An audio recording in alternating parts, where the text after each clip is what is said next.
We're on a farm of Volker, and he's one of those old farmers that just makes a living with nature, just tolerates everything and just adapt his practices of farming. And he takes his little calves in at night into a cage, and he only loses 1% of his total calving season, which means he's losing plus minus 1 to 3 calves a year to leopards and cheetahs, which is amazing to think that a person like this has adapted. So there is a way people can actually just live with them and thrive with them. Volker, I just want to find out, you mentioned that you have a lot of poaching situations. Yeah.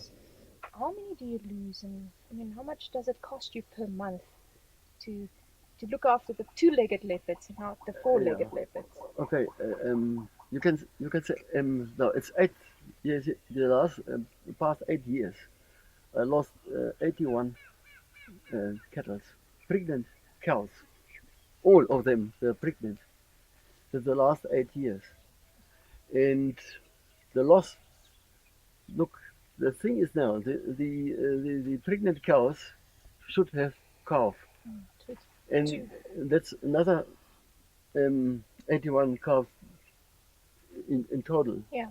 So the loss of in the year is about 550,000 Namibian dollars if I sell the cattle, you know. What we're gonna do now is we're gonna go in. Marlies is gonna distract the leopard at one side. All right. And then once it's distracted, I'll dart it from behind. Okay. It is a bit of a dangerous situation. Obviously, if it does come out of that capture cage, it's a story. Okay? Normally goes for the gun, the guy with the gun. Well, we hope so.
So this is a young leopard male. He's been weaned off and he's already on his own, but he's gonna still have to pick up a lot of body weight and muscle, so we will not be able to put a collar on for him. He will still grow in muscle a lot more, and he will suffocate. He will choke to death as he grows up and become stronger and bigger. But it's amazing to have people like Mfoka that is willing to take the risk with us and trust us that we're actually making a right choice for him and not just shoot him because he might become a problem, a bigger problem. And then we will always come back. Maybe he grows up and goes back into another cage, and then he can get his nice bling, but not now.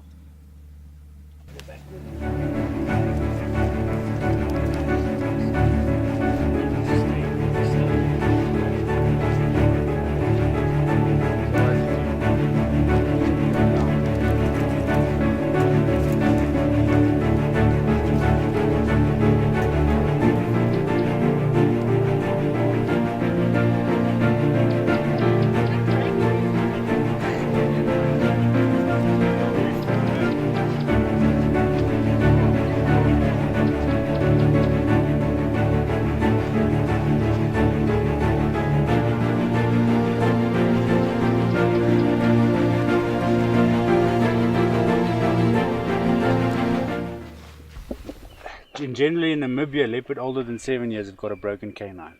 Right, so they've got 4 big canines. So if they're older than 7 years, in general, they've got a broken canine. Okay.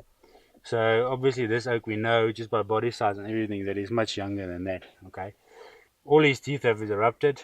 Okay. There's not any wear on the teeth. The ridge on the back of the teeth is still quite prominent. Right. So there's a little ridge that you can feel here with your finger if you want.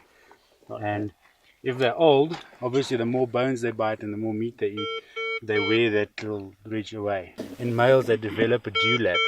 Right, so in males older than 7, they tend to have a piece of skin flap that hangs like that. Right. Females, you don't see that. So we look at that, but that's only once they're older than 7 that you start seeing that prominent dew flap. Right. We look at ears. Right. Males tend to fight with other males, and they then get scratches and bites and marks out of the ear, so there's points of gaps in the ear. So you can see his ears, when it's obviously 100%. There's no wounds or injuries on those ears. Okay. Then the third thing we look at is facial markings, also in the males again. Just close his eyes there. So in males, because of them fighting territorial fights, they get scratches and bites. Right. Also when they mate with females, they get a bite or a scratch away, and you'll see old scars, on the face there. Yeah. Right. And he has none of this. And he's got none of this. He's got a very clean face. Just by the teeth and by the color of the teeth, I won't age this old leopard older than 2. I think 2, if we push it, maybe 2.5 years old. But I literally think, as Marlies has mentioned, that this leopard has just moved off from his mom. Right, so his mom has just kicked him away.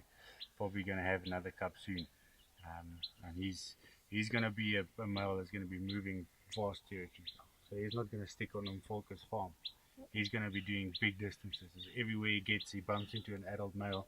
That male is going to kick him off and fight him off, and he's got to move on to another spot. So he's got a tough life ahead of him, just purely by the fact that he's of the age that he is and how the whole social structure works. Okay.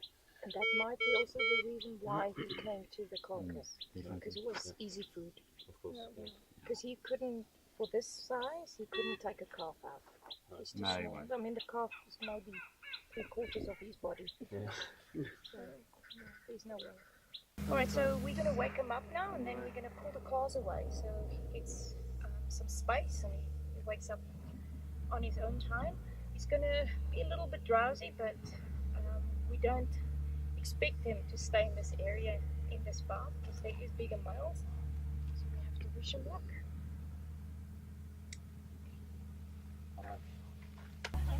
Dag gespuit. Hy sal so 10-15 minute dan hulle wakker. Okay. Hy's goed mooi draai. Right.